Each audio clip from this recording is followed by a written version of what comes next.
If your surname is on this list, you are not just Spanish by heritage. You are connected to a specific bloodline, a specific province of the Old Kingdom, a specific expedition that crossed an ocean nobody had charted, and in most cases, a specific man who either built an empire or was destroyed by the one he served. 10 surnames, 10 bloodlines, and by the end of this video, you will know exactly where yours stands in the most violent age of exploration the world has ever seen. Stay until number 1, because that surname carries a secret the Spanish crown and the Inquisition spent generations trying to erase from the record entirely. Number 10. Coronado. From the Latin coronatus, the crowned one. A name that sounds like royalty, like inheritance, like a family born to wear a circlet of gold.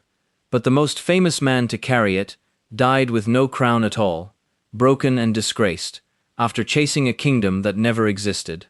Francisco Vázquez de Coronado came from Salamanca, from minor nobility, and in 1540 he led one of the largest expeditions ever launched into the unknown north of New Spain. He was hunting the 7 cities of Cibola, cities said to be built entirely of gold. He marched thousands of men and animals across deserts that had swallowed expeditions whole. He reached what is now Kansas. He found mud villages and grass huts.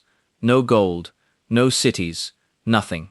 He came back having spent a fortune, having found a continent's worth of territory, and was put on trial for the brutality of the campaign and the failure of it.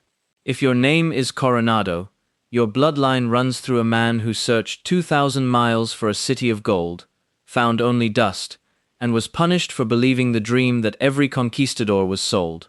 The next surname sounds soft, almost gentle, like a field of flowers in spring. But it belonged to a man who crossed half a continent no European had ever seen, and was buried in the middle of the night in a river so his enemies would never know he had died. Number 9. De Soto. From Soto, the Spanish word for a grove, a small wood, a quiet stand of trees by the water. A peaceful name. Hernando de Soto was anything but peaceful.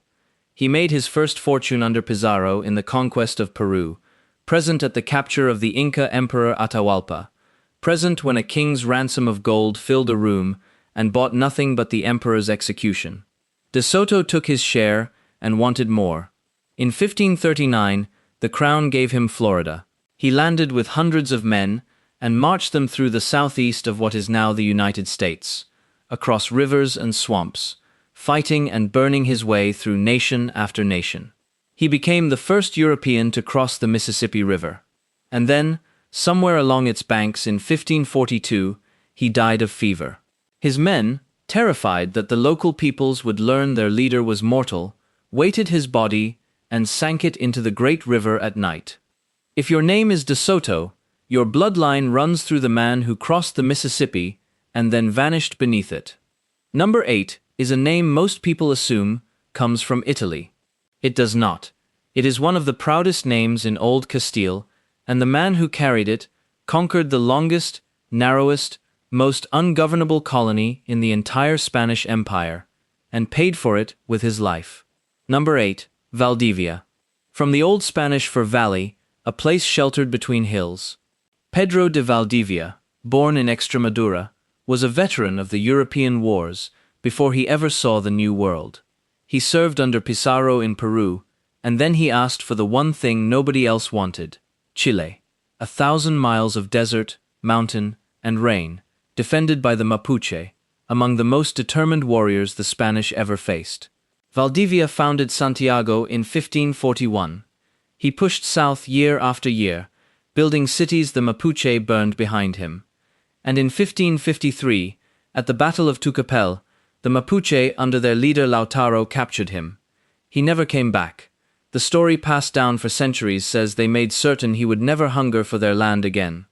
If your name is Valdivia, your bloodline runs through the man who founded a nation and was consumed by the one people he could not conquer.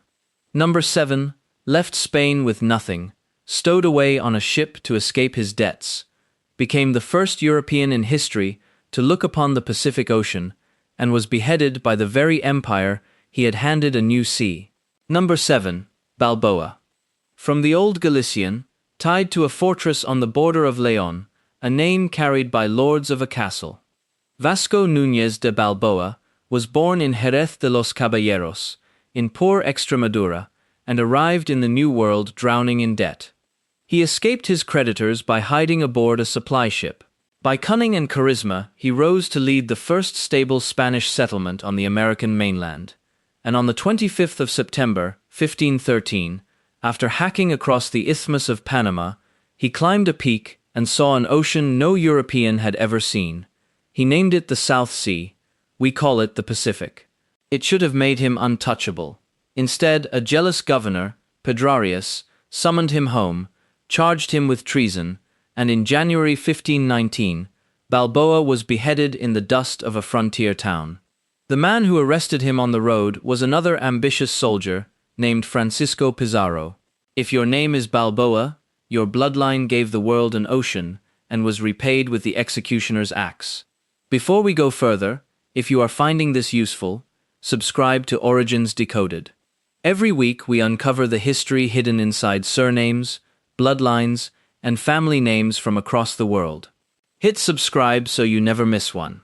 The next name belonged to the man who just arrested Balboa on that road.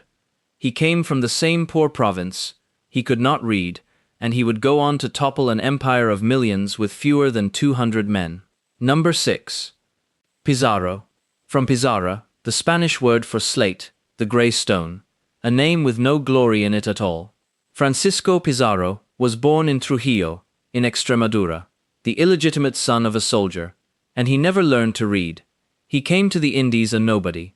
But in 1532, at Cajamarca, he and a tiny band of conquistadors ambushed the Inca Emperor Atahualpa, seized him in the middle of his own army, and held him for a ransom of gold and silver that remains one of the largest in human history. They killed the emperor anyway. Pizarro conquered Peru and founded Lima in 1535, and then the conquistadors turned on each other. In 1541, supporters of his murdered rival Almagro broke into his palace in Lima and cut him down. The story says he drew a cross in his own blood as he died. If your name is Pizarro, your bloodline runs through an illiterate soldier who conquered the richest empire in the Americas and was assassinated in the city he built. Number 5 carries a name that sounds like a blessing. The man who carried it founded the city that became the heart of Spanish America, and history rewarded him by quietly erasing how much he had actually done. Number 5. Alvarado. From the Spanish al vado, by the ford, the crossing place of a river. Pedro de Alvarado was Cortez's most trusted and most feared captain, a red-bearded soldier the Aztecs called Tonatiuh, the sun, for the color of his hair. He fought at Cortez's side through the entire conquest of the Aztec Empire. He was left in command of the Aztec capital, and his massacre of celebrants at a festival helped ignite the uprising that nearly destroyed the Spanish. He survived the Night of Sorrows, the desperate retreat across the causeways. He went on to conquer Guatemala and much of Central America. He died in 1541, crushed beneath a falling horse on a mountainside, far from the glory of Mexico. If your name is Alvarado, your bloodline runs through the captain whose violence lit the fuse on the fall of an empire. Number 4 sounds like the quiet name of a country priest. The man who carried it served 4 kings, wrote the first true natural history of the New World, and watched almost everyone he sailed with die badly. Number 4. Oviedo. From a town in the green north of Spain, in Asturias, the old cradle of the Reconquista, Gonzalo Fernández de Oviedo was not a soldier hunting gold. He was a chronicler, an official, a man who crossed to the Indies again and again over decades and wrote down what he saw. He knew Balboa, he knew Pizarro, he recorded the conquests, the cruelties, the plants and animals no European had ever described. His general and natural history of the Indies is one of the only windows we have into that vanished world. He outlived almost every conquistador he ever met, and he buried their stories in ink so they could not be forgotten. If your name is Oviedo, your bloodline runs through the man who watched the conquest with open eyes and made certain history could never look away. Number 3 is one syllable, sharp as a blade. The clan behind it produced the cruelest betrayal in the entire age of conquest, and a feud that ended with two of the conquest's greatest names dead by each other's hands. Number 3. Almagro. From a town in La Mancha whose name comes from the Arabic Almagra, the red earth, the iron-rich soil of central Spain. Diego de Almagro was Pizarro's partner, his co-conqueror of Peru, the two of them bound by an agreement to split the spoils of an empire. The partnership did not survive the gold. They went to war over the city of Cusco. In 1538, Pizarro's forces defeated Almagro at the Battle of Las Salinas, captured him, and executed him by garrote. Almagro's son took revenge 3 years later, leading the men who assassinated Pizarro in Lima. Two founders of Spanish Peru, two violent deaths, one bloodline that would not let the other rest. If your name is Almagro, your bloodline runs through the partnership that conquered an empire and then destroyed itself over it. Number 2 is a name the Spanish crown came to fear more than any indigenous army. The man who carried it renounced his king, declared himself a free prince in a letter that still survives, and waged open war against the most powerful empire on earth. Number 2, Aguirre, a Basque name, from Aguirre, meaning a high, exposed, prominent place, open ground. Lope de Aguirre was born around 1510 in the Basque Mountains and came to Peru to fight in its endless civil wars. By 1560, he was a wounded, limping veteran, ostracized by the men who had taken his fortune. He joined an expedition down the Amazon in search of El Dorado, and in the jungle, something in him broke open. He led a mutiny. He murdered the expedition's commander, then his successor. He declared himself Wrath of God, Prince of Freedom, and in 1561, he wrote a letter to King Philip II of Spain, renouncing his loyalty entirely, declaring war on his own monarch. He cut a path of terror to the Venezuelan coast. Surrounded at last by royal forces, abandoned by his men, he killed his own daughter so she would never be called a traitor's child, and was then shot down. They quartered his body and sent the pieces to be displayed in towns across the coast as a warning. If your name is Aguirre, your bloodline runs through the only conquistador who ever declared war on the King of Spain, and very nearly meant it. And now, number 1. This name was not destroyed by a battle or a jungle. It was hunted by the Inquisition, struck from records, hidden by families who changed it, buried and forgotten by everyone except the descendants, who carried the truth quietly across an ocean. Here is what they were protecting. Number 1. Carvajal. From the old Spanish for a grove of oaks, Carvalho, the sturdy tree, deep-rooted, slow to fall. The Carvajal were an old and powerful family of Extremadura, and many of their sons sailed to the New World as conquistadors and governors. But one branch carried a secret that the age would not forgive. Luis de Carvajal the Younger belonged to a family of conversos, Jews whose ancestors had been forced to convert to Catholicism under threat of exile or death. In the New World, far from Spain, some of them quietly returned to the faith of their grandparents. The Inquisition followed them across the ocean. In Mexico, in the 1590s, the Carvajal family was arrested, tried, and condemned for secretly practicing Judaism. Luis the Younger left behind one of the earliest memoirs written in the Americas, smuggled out, a testament to a faith he would not renounce. He was executed. The Crown and the Inquisition worked to erase the name's stain from the record. But the bloodlines survived, scattered, hidden, carried by families who changed their surnames and crossed an ocean with nothing but a secret they could not say aloud. If your name is Carvajal, your bloodline sheltered a forbidden faith, defied the Inquisition itself, and survived an empire that tried to erase it from history entirely.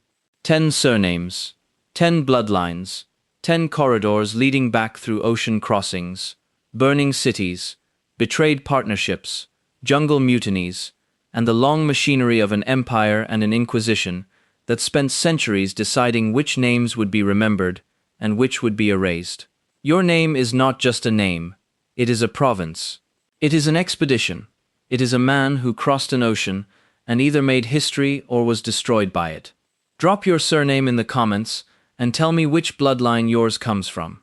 And if you know the specific story your family carried out of Spain or out of the New World, say it, because those stories deserve to be heard. If you made it to the end of this video, subscribe to Origins Decoded. Every week, we go deeper into the history hidden inside the names people carry without knowing what they mean. The next video is already waiting for you,